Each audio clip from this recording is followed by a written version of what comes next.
and a doctor came in with some results of a recent test. So I said to him, what do you think caused this? And he looked at me and he said, I don't know. I had the COVID vaccine. And he goes, oh, that can have nothing to do with it. And then he left. And the nurse who was in the room at the time with me, and she leaned over to me and said, for political reasons, you'll never get a doctor in this hospital to admit the COVID vaccine has anything to do with it. Welcome to the React19 podcast, where we bring awareness and support to the COVID-19 vaccine injured and discuss the science, research, and laws that affect all of us.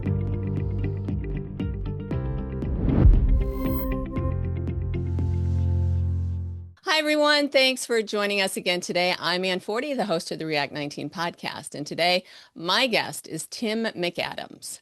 Prior to November of 2021, Tim was a healthy and fit and had been an experienced airplane and helicopter pilot for over 40 years. But a COVID vaccine mandate from his employer changed all that.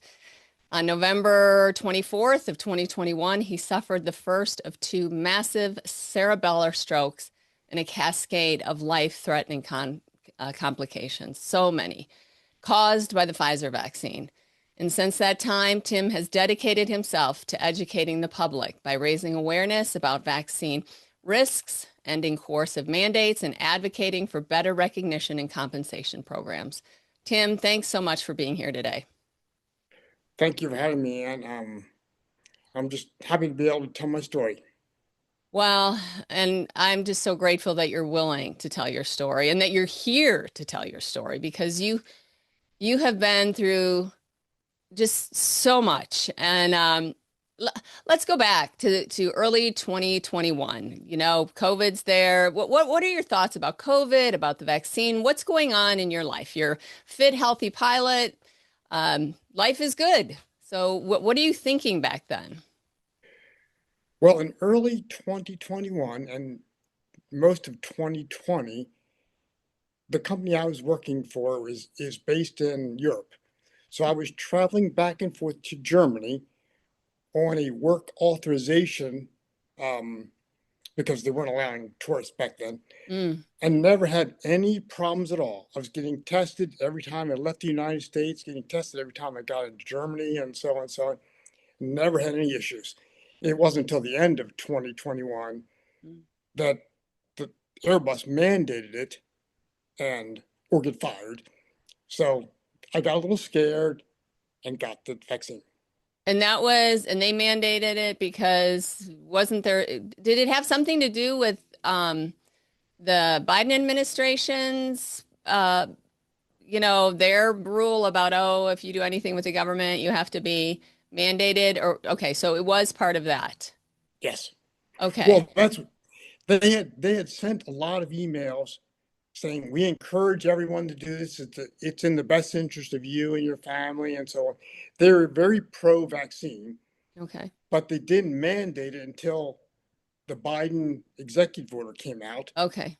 And they used that in my opinion, as an excuse to mandate it. Right. So yeah, that was, I guess, around mid-2021 that it came out. And then in August, they mandated by December 8th. Okay, so were your peers, your coworkers, were they all taking it? What was the general feel of the people around you? Were people okay with getting it? Had you heard any concerns about the safety? What was that like? Well, what was your atmosphere like with the people that you were around? Well, all of my friends were very opposed to it. Now, there were other people in the company that, were on board, but when it came to pilots, this altered the pilot medical standards, which are set by the FAA. So a lot of the pilots were opposed to it, but then we were threatened with our jobs, so we really didn't have a choice. Well, we had a choice, but it's either starve or take risk with the vaccine. It's just unconscionable that the coercion that took place. And again, well, here you are, and you're just thinking, Had you heard of any adverse events I mean, everything was so censored that a lot of people weren't even aware of them. But had you heard that there were adverse events happening, or, you know, were you just I, like, I had heard of some, okay, but the real issue for me was I knew there was risk and I didn't want to take the risk. So that's why I didn't do it until it was mandated, and it was either lose my job or do it. so you take your first one. What happens and were you fine after the first one? Did you have any indication that anything was wrong? Other than like a soreness or like a flu feeling, but they told me that was normal. Mm-hmm. It wasn't till I took the second one that I woke up in the middle of the night, um, throwing up, vomiting, and dizzy, and all those things. Um, Well, just and lay my it wife, out. Lay out your story. So you go to bed one night feeling okay, and then okay, I'll give you the quick version. And if you okay, have any questions, sure, feel free to ask me anything. sure. So I went to bed, I think it was November 28th, feeling normal. And then I woke up in the middle of the night with a dizziness, vomiting, that kind of thing. So my wife took me to a local ER where they gave me some anti-nausea drugs and looked at me, examined me, and told me it was vertigo and sent me home. Because of the drugs they gave me, I was feeling fine. So the next day, you know, pretty much the whole day I felt good. That night it happened again. This time I had a little difficulty moving my legs. So my wife took me back there, and then they wanted to admit me to a hospital. They weren't a hospital, they were just an ER, but they wanted to put me in an ambulance for 2 hours to a local hospital. And I thought, that's crazy. I live in Dallas, where there's a dozen hospitals just right Yeah, near my house. yeah. So I went home. My wife called 911, and the local fire department came and got me and took me to the hospital. It was there that the ER physician came in with a bunch of tests they had run and so on, and said, I don't know when it happened, but I would think pretty recently, but you've had 2 strokes. And the only thing I could think of, it was the 2 nights. The first one being not as bad as the second one. So they said, we'll have to admit you to the hospital. So they did. And then the next day, I was wanting to take a shower and I just passed out, and my legs started shaking. And that's kind of the last I remember. Um, they dragged me over to the bed, and then I, I, I have very little recollection of that. And that was early December, probably December 1st, maybe. Okay. And then I didn't wake up till January 15th of 2022. And I remember Wait, looking around like thinking, 40 what days happened? later? Oh, 6 weeks later. Oh my Um, gosh. and my wife was like, well, you don't want to know what happened. So during that time, I had brain surgery. I had double pneumonia, and I was in the ICU for a while. And I have very little recollection of that. I have some parts of it. I woke up one night where they forgot to give me pain medicine, and my head was throbbing. I didn't know why, but I was intubated, so I couldn't talk. And I have little recollections of those kinds of things. But for the most part, I felt like I fell asleep and woke up 6 weeks later. And then I Oh went, my goodness. and I couldn't walk, I couldn't swallow, I couldn't do a lot of things. So I went to rehab for a few months, and eventually my balance is really bad. So now that I'm sitting down, it's okay, but standing up is still a little shaky. So they got me out of bed into a wheelchair, and then I stood up, and then a walker, and then a cane, and then eventually my balance was good enough that I could stand up. So that's when I can walk now. But I still have a little bit of balance issues from here and there, which I'm doing therapy now twice a week just to build my strength back.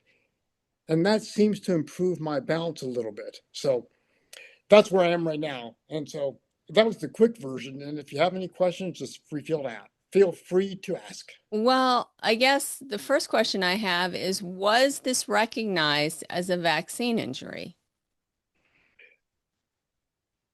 No, not at first. And there's a funny story after I was kind of conscious of things, and they had run a bunch of tests on me, heart tests and all this kind of stuff. And I remember there was a nurse in my room making some adjustments to an IV, and a doctor came in with some results of a recent test, and he said, "Everything looks good. We don't see any issues." And I was getting frustrated at that point because everything was coming back clear. Yeah, it's a typical So I case said to with vaccine injury. Yeah, and I said to him, "What do you think caused this?" And he looked at me and he said, "I don't know. Did anything happen to you in like the 3 months prior, like getting hit on the back of the head or anything like that?" And I said to him, "No, I had the COVID vaccine." And he goes, "Oh, that had nothing to do with it." And then he left. And the nurse who was in the room at the time with me, she had to stop what she was doing when he came in. So she started doing whatever she was doing again. And she leaned over to me and said, "For political reasons, you'll never get a doctor in this hospital to admit the COVID vaccine has anything to do with it. But I think it did. And I would encourage you to contact the VAERS when you're released." And that's what I did. Yeah, well, I was going to And that ask was you. the first indication. Okay, so you reported it to VAERS, the Yes. Vaccine Adverse Events Reporting System? Okay. Did you get any feedback did anybody contact you after that report was sent in?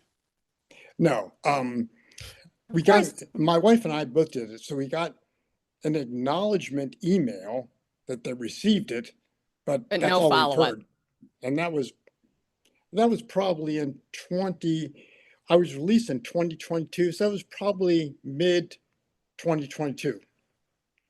Yeah, yeah. It's just how everyone was told, oh, yeah, we're going to follow up on everything. We've got great reporting systems. We have all this. We will be tracking this.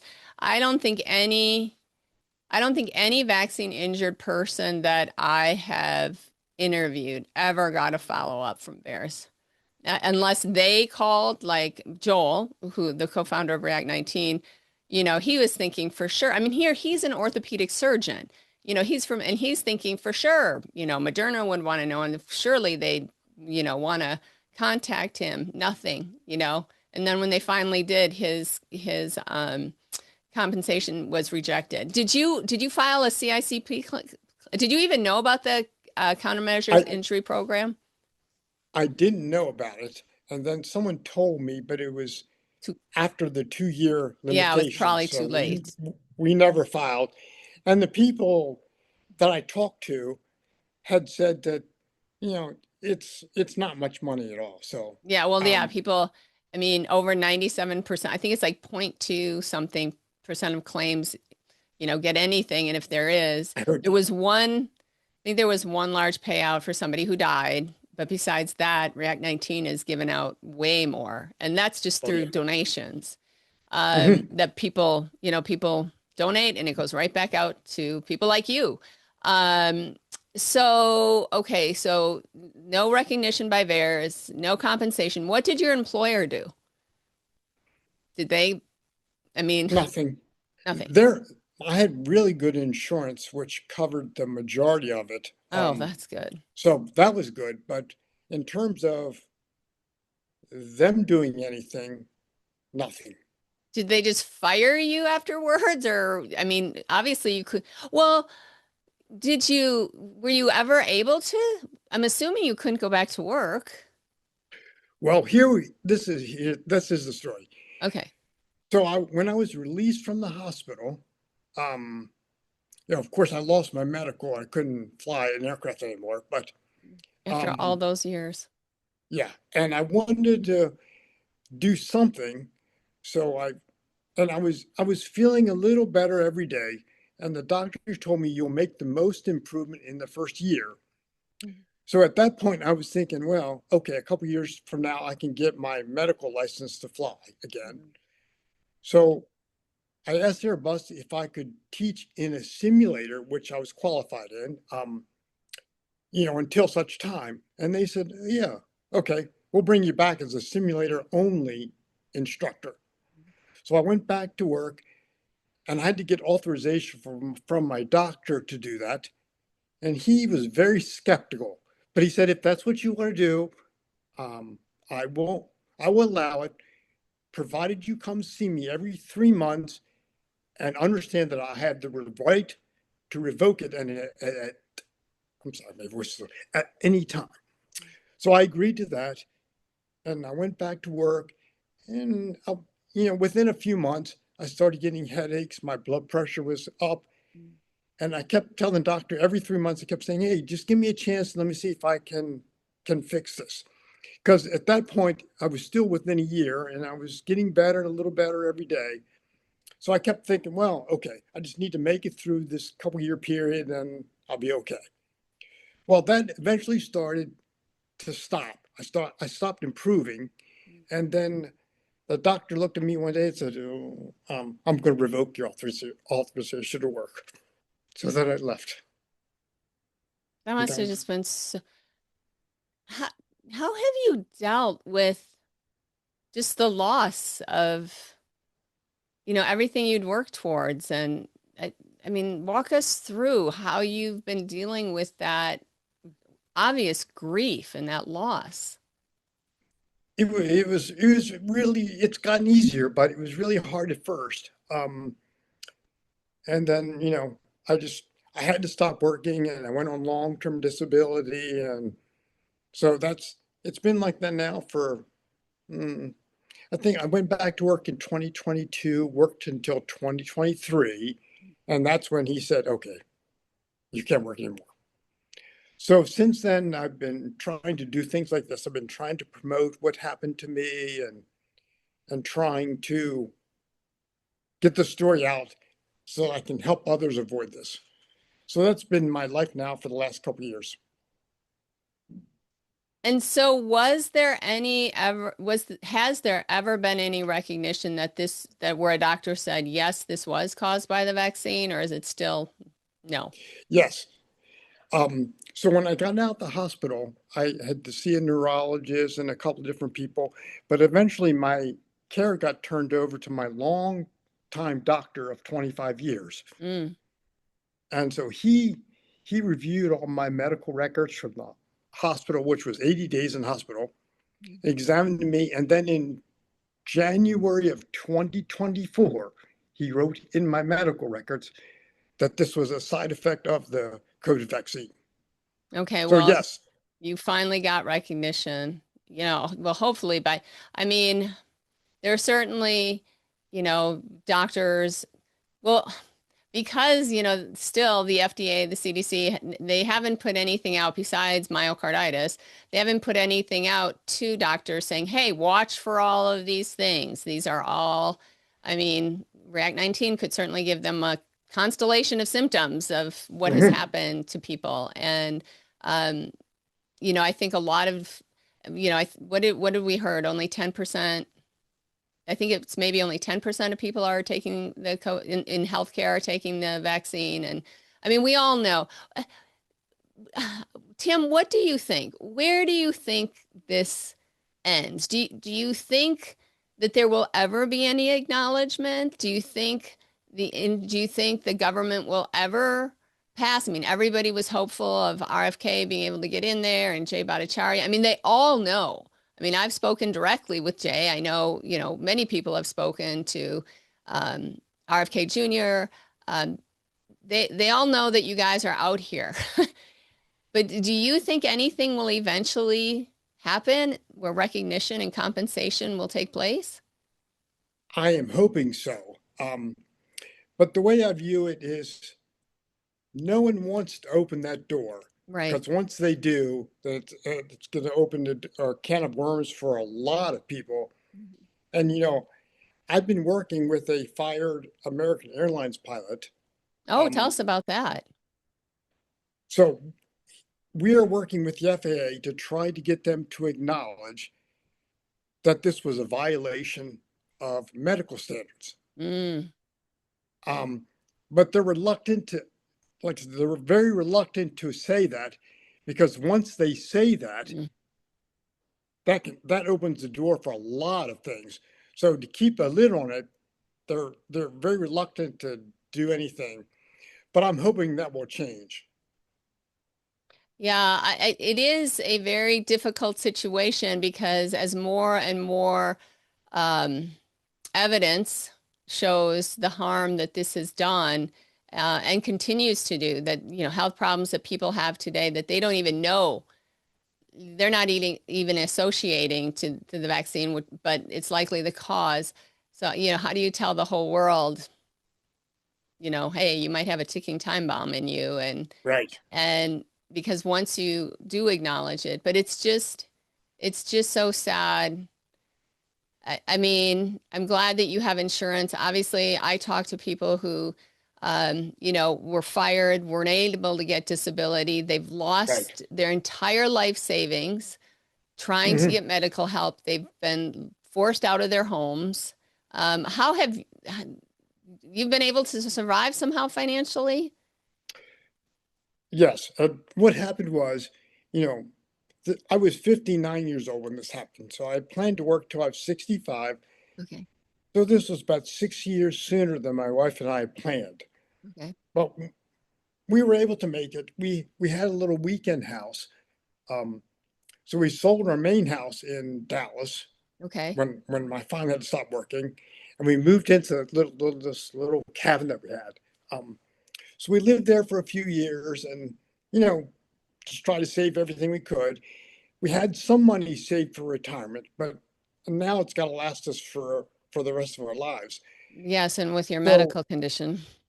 right, so we are making it. It's not the retirement that we've always dreamed of, but Yeah, I look life. at what happened to other people, just like you mentioned, and I look at us and I say, well, we're kind of lucky, and in some senses, because so many people have it so much worse than I do. Mhm. Well, wow, you have an amazing attitude. You have an amazing attitude. Well, thank you. What, what, what is one of the things that you learned through this? Like you were just like, wow, I never thought this is the way it was. Like what are some, maybe the couple of main things that you have learned through walking through this, whether about the government, about the people around, whatever, just I didn't realize the world was like this. Well, to answer that, probably the biggest thing is that I realized the medical community is after one thing, money. Um, and so many of the doctors will say and do things because they're afraid if they don't, they might not get paid. Mhm. And I realized that I always kind of thought that was kind of true, but I realize now that it's a lot more prevalent than I thought it was. Yeah, I think many of us didn't realize the control really that the government has, oh, they're not going to pay hospitals unless the hospitals do this or unless, Right. and so the hospitals say to the doctors, well, we're not going to let you do this because we're not going to get paid, and so Hmm. I suppose one positive that has come out of that is that people have woken up to this and in some respects I feel like we're kind of building a parallel system where doctors are coming out from under that and they're just becoming independent. Now, they're maybe not going to take insurance, so that can be difficult for some people to pay cash, but at least there are some doctors who are independent that are willing to see patients and treat patients with methods that have proven to work, even when the government said, no, you can't use that. And yet other doctors who were using those same methods rarely, if ever, lost a patient. So, I mean, that's been a positive. Hmm. How how has your family been through all of this? Did you have a lot of support? Did your family believe this was from the vaccine? Your friends? Well, all of my friends do. And my family, my wife is a big advocate of I don't know how to say it, anti-vaccine, I guess. Okay. She realizes that she went through it, so she lived through it a lot more than I did because I don't remember a whole lot. But Mm, she had a lot of interactions with the hospital and the doctors and so on, and she's convinced more than ever that this was a function of the vaccine. So I have her, when I got home from the hospital, the hard thing is she was a property manager. And when I okay. got home from the hospital, um, she had to resign her job because I couldn't take care of myself. Wow, so you both lost your employment. Oh my. What about your I don't know, do you have children? Were they did they see that this was from the vaccine, or if Mhm. you had brothers or sisters or Yes. I have two daughters. One was in California at the time. One was in Dallas. So the one in Dallas spent a lot of time with me and was very supportive. And they both now know that, um, you know, you can't believe everything people tell you. You can only believe what you see or what is a result of something you did. right, right. So in that sense, yeah, they're very supportive. Okay. So obviously now you are just out there anywhere you can advocating. I know you can be found on X, and I'll Mhm. put your link in the show notes. Gosh, you post maybe every day, every other day. I don't know, but just trying to get your message out continually. Can you be found anywhere else that people can connect with you? I am, you know, I'm not very good with social media. So Yeah. I have X and I started a little YouTube channel where I've been putting videos on. Okay. And I'm trying to expand my network, for lack of a better term, just to Right. try to raise more awareness. So, but primarily it is on X. And And that's easy to find. yeah, and I post every day with the exception of maybe a few days a year when I'm traveling and so on. Yeah. But the intent of that, and I stopped reading comments because there were people that were just trying to argue or and Really? and my intent is just to I post what happened to me, and if you don't want to see it, then don't look at it. But Yeah. if you're curious, um, my whole story and everything is laid out in there, and people can look at it and make up their own mind. It's it's really astounding to me that there are people out there who are still denying that this has taken place. Hmm. Um, and I think for many, I mean, many people obviously, who lost their jobs because of this, and you think of all the censorship that took place. I mean, I'm not vaccine injured. I was just reporting on injuries. Anybody associated with the vaccine and injuries was just censored. And here we are 5 years down the road, and nobody's been held accountable. And No. I was at a conference a couple weeks ago, and actually, some of the speakers there and the people said, the sword of justice must fall in the fact that if nobody is ever held accountable for any of this, jobs lost, the censorship, people being, the lockdowns. I mean, we just went through the greatest loss of civil rights that are that we've known in our lifetime. I mean, I'm 63, so and I think you're about the same age. So Mhm. we've never lived through anything like this before. And where we literally lost our right to walk into a building. without a vaccine card or a mask or Right. whatever, and nothing's been done about it. And I worry for what that's going to do in the future if this is not acknowledged. Where people are just, that anger is going to build and build and build, where people are, I don't know. I have no idea. But what I am grateful for are people like you and the people of React19 and all the other injured who are continually out there. You haven't given up. You aren't sitting, in your bed going, "Oh, woe is me." I mean, that is such an encouragement. I don't, just to me, I'm like, look at all you've gone through, and you're still, nope. I'm out there and I'm fighting. What is there any last words that you'd like to leave to the listeners? Anything you'd like to say? What your main message is? Yeah. I just want to echo what you just said, that, it would have been really easy for me to just stay in bed, and it was really hard to get out and get in a wheelchair, but now I'm glad I did it. Uh, but it was a hard, it was a hard hill to get over, but then once you get over it, it gets easier. So I would encourage anyone that's facing that just to get through the hard part, fight through it, and you'll find that things get easier and settle in, and it'll never get back to normal, but it will be good.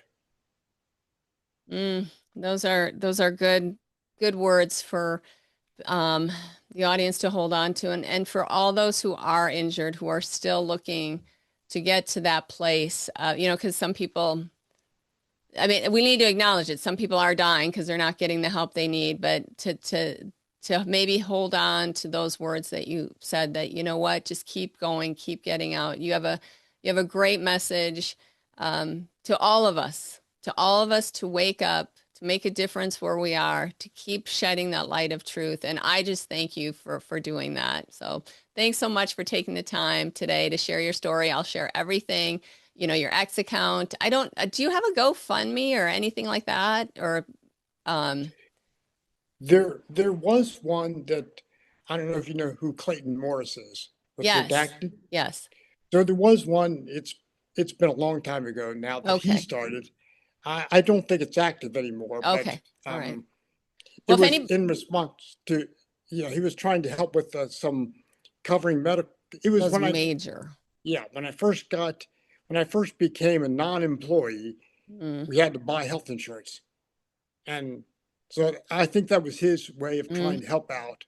So he started that, but I don't think it's active anymore. All right. Well, people can follow you, your story, share your story. If anybody wants to donate to React19, there will be a link in the show notes for that. Always remember, whenever you give to React19, you are giving directly to the injured. What comes in goes right back out. And it has been really a just life-saving for some people. It means that they can get treatment, or, just keeping that hope alive. We're all just here helping each other, carrying one another's burdens and just helping the next person come along, and hey, you can do it. And that's why your story is so important. And I do just really appreciate all your work. So thank you so much, Tim. I appreciate that, and just anyone that's watching that wants to talk to me directly, just reach out on direct message on X, Okay. and I will respond because I want to help as many people as I can. Oh, thank you so much, Tim. I just so appreciate your heart. Well, thank you. All righty.